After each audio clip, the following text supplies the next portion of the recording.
Assalamualaikum warahmatullahi wabarakatuh. Di sini kami akan mempresentasikan materi tentang vertikal Boundaries.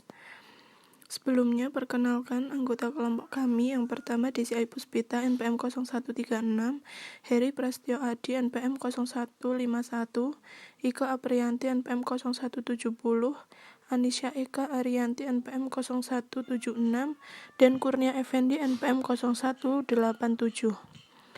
Vertikal Boundaries. Batas vertikal suatu perusahaan menggambarkan kegiatan mana yang akan dilakukan sendiri dan yang akan diserahkan ke pasar.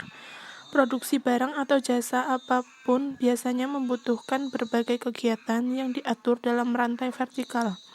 Aktivitas produksi dikatakan mengalir dari pemasok hulu input mentah ke produser hilir, distributor, dan pengecer.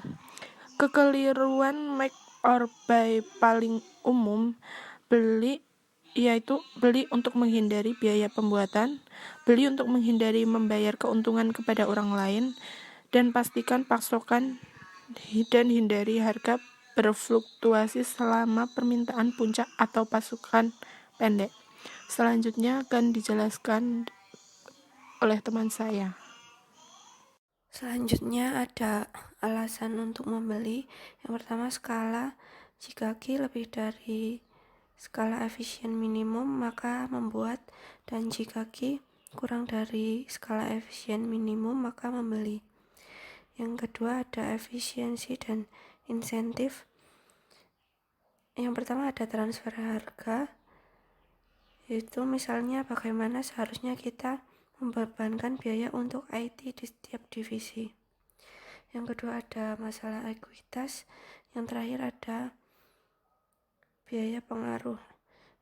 Melobi sumber daya dapat menyebabkan informasi yang bias dan persaingan yang merusak di dalam perusahaan.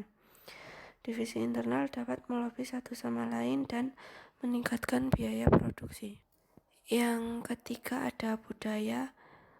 Konsolidasi perusahaan independen juga dapat menciptakan bentrokan budaya yang legendaris. Singkatnya, pasar adalah kekuatan yang kuat untuk efisiensi teknis dan kemandirian atau otonomi adalah motivator yang kuat. Kekuatan-kekuatan ini harus dibandingkan dengan mereka yang mendukung integrasi atau diuraikan di bawah. Selanjutnya ada alasan untuk membuat. Yang pertama ada biaya koordinasi. Langkah-langkah dalam rantai vertikal harus pas bersamaan. Kesesuaian bisa di sepanjang sejumlah dimensi. Yang pertama ada waktu. Misalkan film harus dirilis ke bioskop pada waktu yang sama dengan iklan. Yang kedua ada ukuran. Yang ketiga ada warna. Yang keempat ada urutan.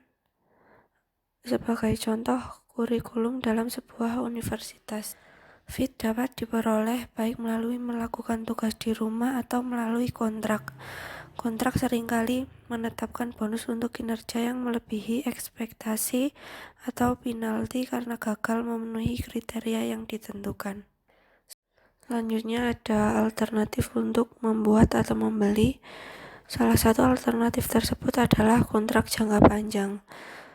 Pilihan ini menghilangkan beberapa fleksibilitas yang sangat penting dalam ekonomi yang sedang menurun. Fleksibilitas seperti itu tidak begitu penting dalam ekonomi yang sedang tumbuh, di mana semua pemain diharapkan untuk terus bermain dengan baik. Selanjutnya ada rantai nilai.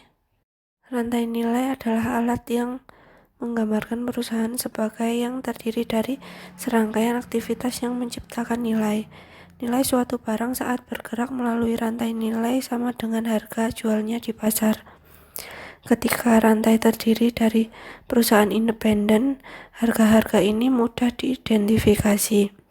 Ketika rantai terdiri dari langkah-langkah berurutan yang dilakukan dalam perusahaan yang sama, harga-harga ini mungkin atau mungkin tidak diidentifikasi.